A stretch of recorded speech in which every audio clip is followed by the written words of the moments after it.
A Csebánya alatti meseszép bükkösben folytatjuk a korábban itt abba hagyott kék túrát.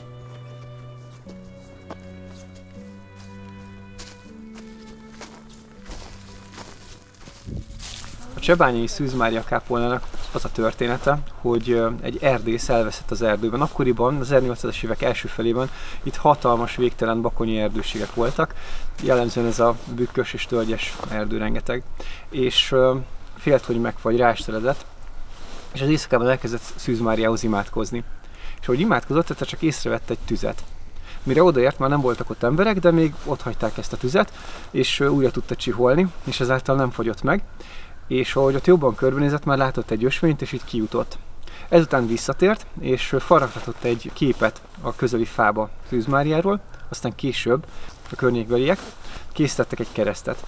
És valamikor az 1800-as évek végén, 1900-as évek elején épült ide egy kápolna Szűz Mária tiszteletére. Úgyhogy ennek a kis kápolnának ez a története, és a csebányaiak rendben is tartják. Mára ez az erdő rengeteg, amit mondtam, ez nem annyira figyelhető meg, mert hiszen Csebánya új telep már idáig elért, de még mindig nagyon szép bükkös veszi körül ebből az irányból.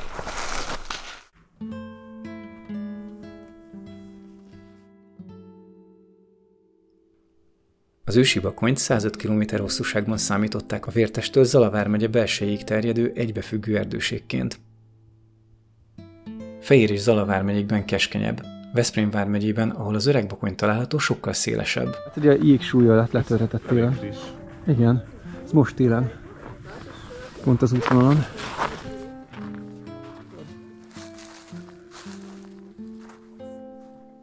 A Bakony a mi országunk legnagyobb erdőrengetege volt. A neve még ma is mesés fogalom. Az elmúlt századok rejtélyes és ragyogó kalandjainak színtere. Különös híre, neve, csodálatos bája és leírhatatlan varázsa van, írja Eötvös Károly.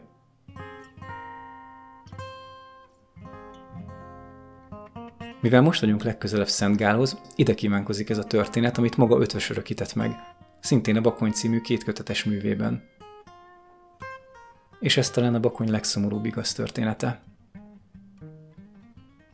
Akkor is tél volt. Egy Boronya nevű kanász a Hóri pusztán elbúcsúzott feleségétől, és szűrjében, kalapjában, tarisznyájával, ostorával, kürtjével és 2 meszelyes csutorával, tehát javarészt minden vagyonával és 11 éves fiával útnak indult. Terelték a disznókondát fel a messzes tető alá az erdőbe.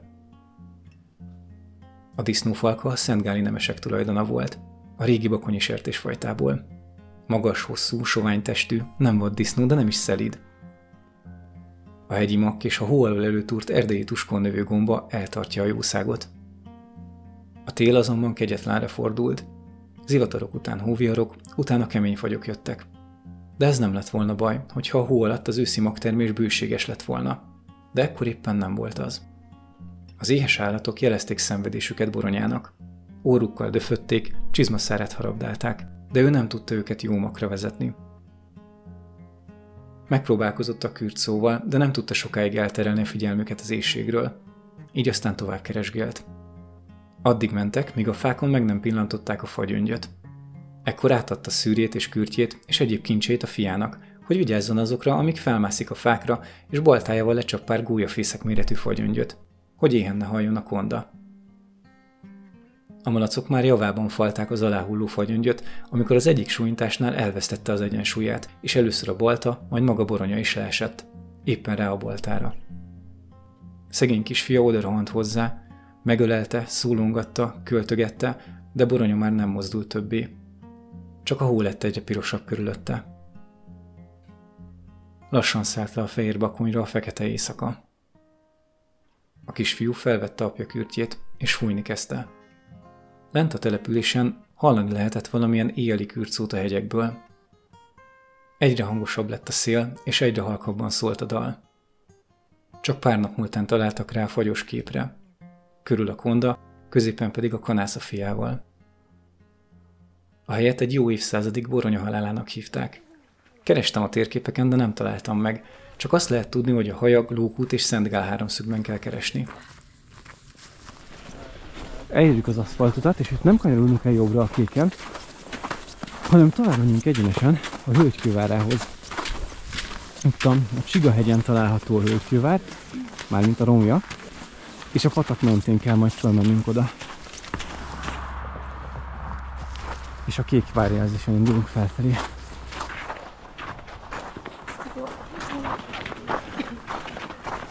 Vannak, akik csak végigszaladnak a struktúrán, és ez tipikusan olyan célpont, amit nagyon könnyű kihagyni véletlenül, de nem érdemes kihagyni. Már de is mondjuk, hogy miért.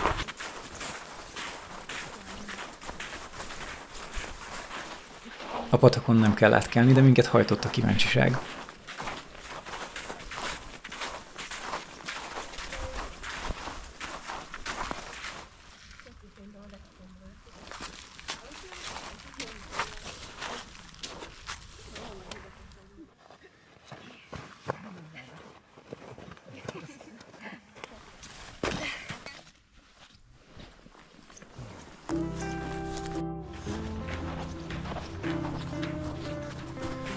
Kicsit mutatja is a jelzés.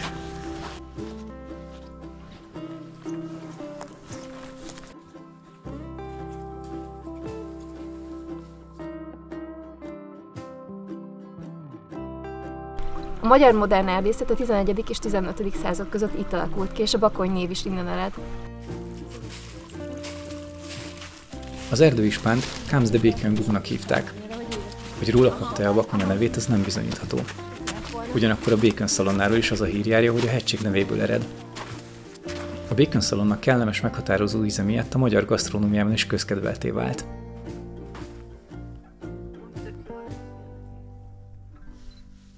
A magyar sertést Nagy-Britanniában bakonyi sertés néven árulták a kereskedők. A híres bakonyi fajta nagyon keresett volt, ezért minden Magyarországról származó sertést így akartak eladni. Ezért egyes feltételezések szerint a Bacon szalonna a bakonyi szalonnát jelentett, mert a bakony szót így vették át az angolok. Mondták bagonernek, bagonnak és baconnek. A kutatók szerint a bakonyi sertésként elhíresült fajta tenyésztése hazánkban a honfoglalásig vezethető vissza. A 18. századra jelentőssé vált a marha és sertéshús külföldi exportja. És a bakonyi sertés nem csak Ausztriában, de a Szigetországban is egyre népszerűbbé vált. Bár ez a sertésfajta egészen az ország nyugati részéig, sőt délen a Dráváig elterjedt volt, a Bakonyból exportáltak sokat. És ugye a hegységről kapta a nevét a fajta. Az 1700-as évek végétől fokozatosan betört az európai piacra egy balkáni hosszúszőrű fajta. És mivel ezt kezdték keresni, az ősi bakonyi fajtát együtt kezelték vele. Keveredtek és létrejött a mangalica. A magyar mangalicát az 1830-as évektől Szerbiából behozott Sumadia disznóból és a szalontai és a bakonyi disznó keresztezésével tenyésztették ki. Aztán a bakonyi fajta sajnos teljesen eltűnt.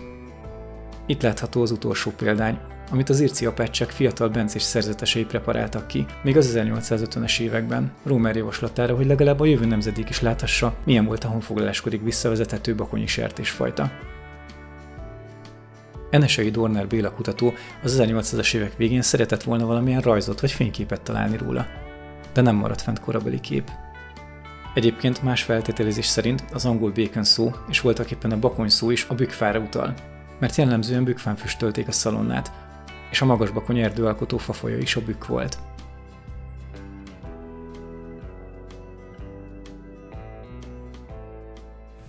Már csak a fodorkákat látom. Egyelőre én is, de biztos van itt más is. De biztos sokan benéznek, de én nem fogok. Nem akarom ezt a szép növénytakarót megkerülsteni ezáltal. Úgyhogy ide most nem lesünk be. Maximum majd visszafelé drónnal.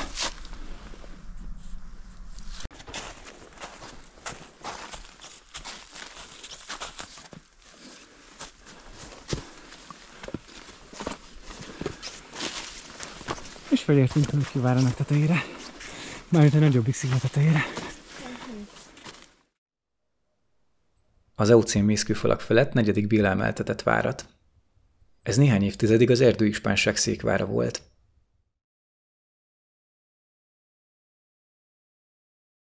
Már csak ez a ciszterna maradt meg majdnem eredeti állapotában a várból.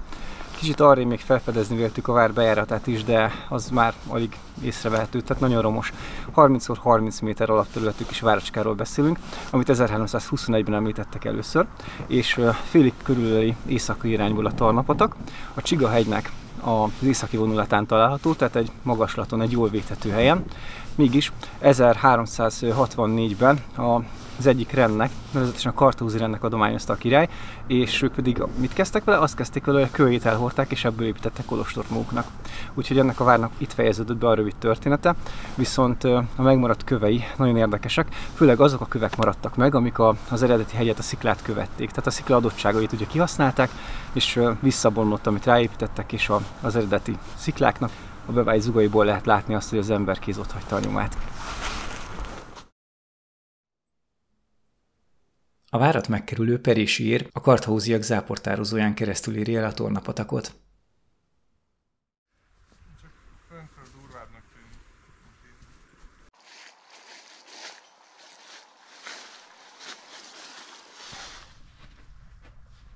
Megnézem és csinálok itt.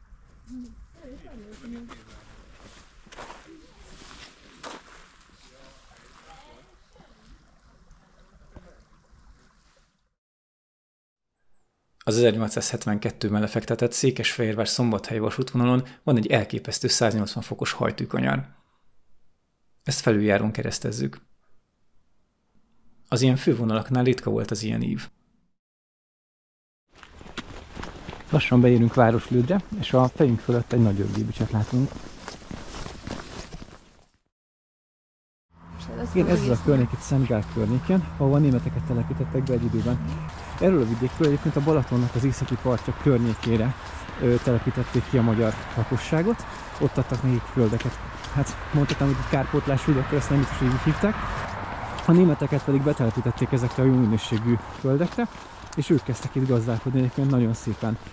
Ugyanakkor viszont a magyarokat átverték, mert ők pedig nagyon rossz minőségű földeket kaptak a Balatonnál. Akkoriban a közlekedés azért nem úgy működött, mint most, és nem tudták előzetesen megnézni ezt. Tehát ezt igazából így kiadták nekik, és mikor megérkeztek, azzal szembesültek, hogy ilyen kőgörgeteges, rossz minőségű talajra telepítették őket.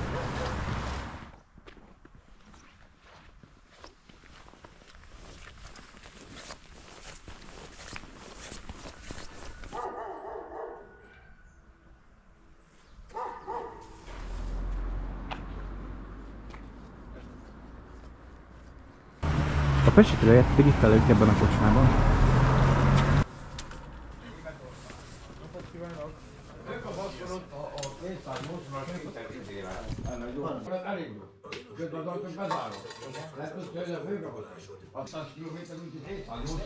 Pont ott nyitottam ki. Igen. Az irány.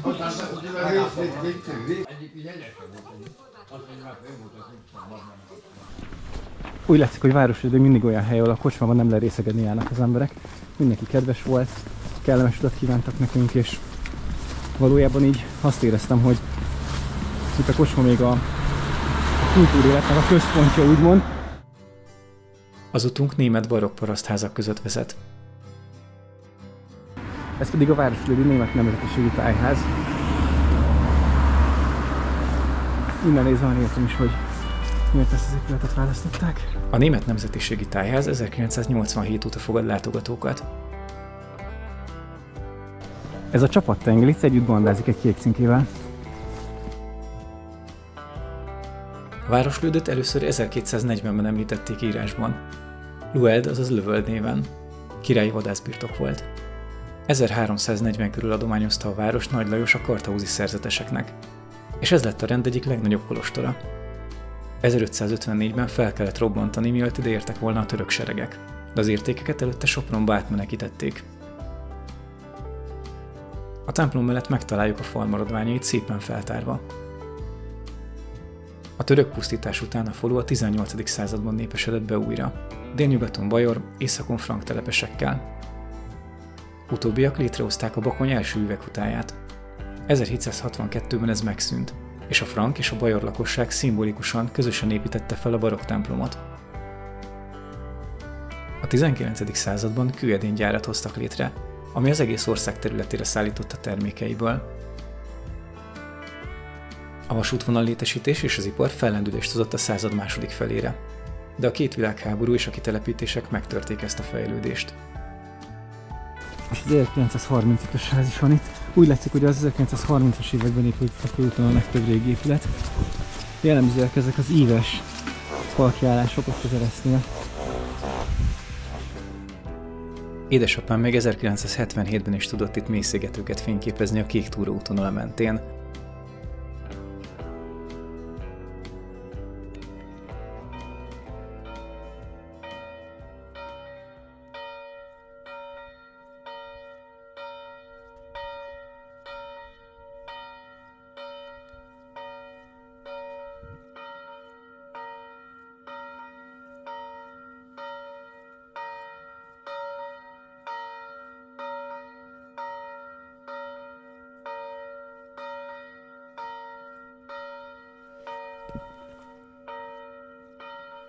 Őzeket láttunk a település belterületén.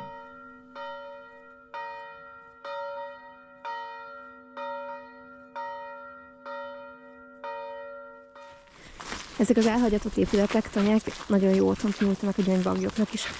A gyöngybagolynak a pusztuló állományához hozzátartozik, hogy ez a tanyasi világ is kezd eltűnni.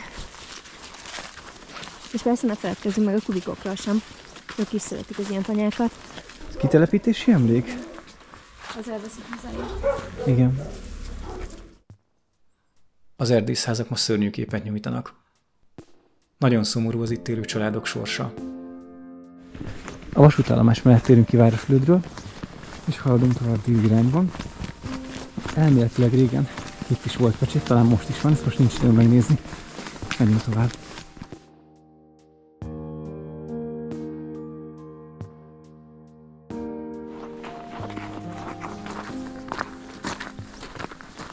Friss borsnyomokat láttunk a hóban.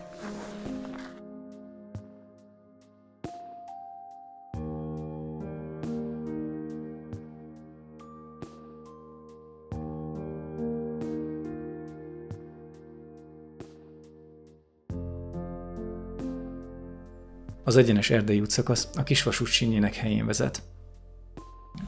Hogyha sétálunk a Bakonyban, akkor annyi fasort mindig hagynak, hogy azt hiszük, hogy erdőben sétálunk.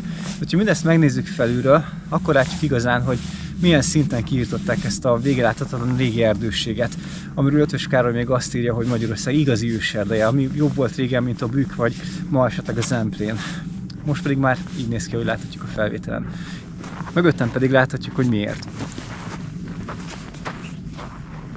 Van köztük, nézd, ott van például egy, ami beteg volt.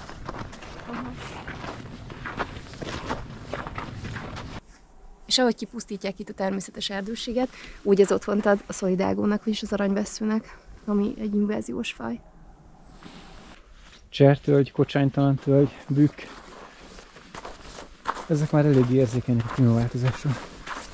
Itt látjuk a csert például.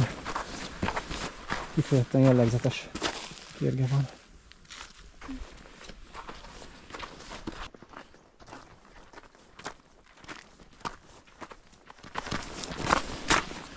Ez vége láthatatlanul. És ennek a tevékenységnek vannak egyébként más járulékos következményei is a tájra nézve, hosszan gyögyülő tájsebek formájában.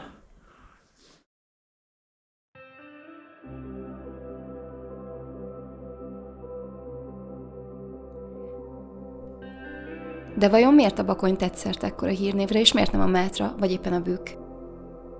Egyrészt azért, mert Európa szinten is igen ritka egy ilyen egybefüggő erdőség. Másrészt a Bakonyban már a középkorban is jóval több ember élt.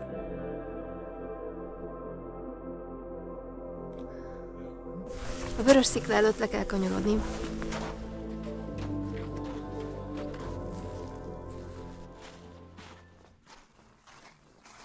Az előző szakasz is teljesen olyan volt, hogy egyébként kivágták, csak idősebb fákkal. Ehhez egy ilyen kopárgány kellett tenni.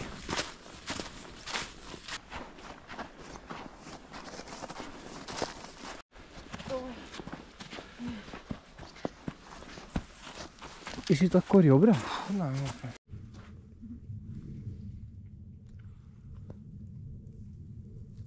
igen, hírmondóval meghajnak egy-két ilyen nagyot. És ezek a fák itt körülötte, hát egyrészt nem is tölgy, tehát hogy csak az egy tölgy van itt. Másrészt viszont ha lenne is új illat, az is mikor lenne akkora? 100 év múlva.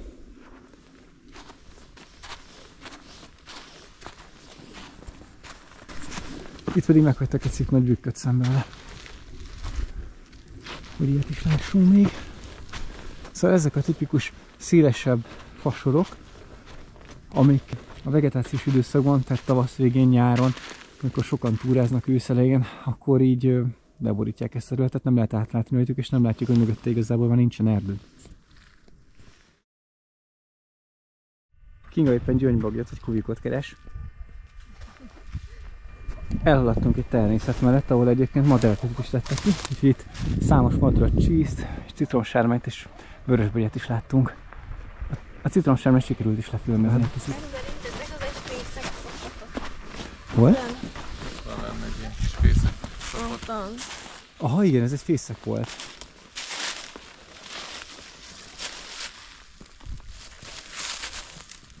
Igen, erre van kidőlve. Itt van a szája, leborult oldalra.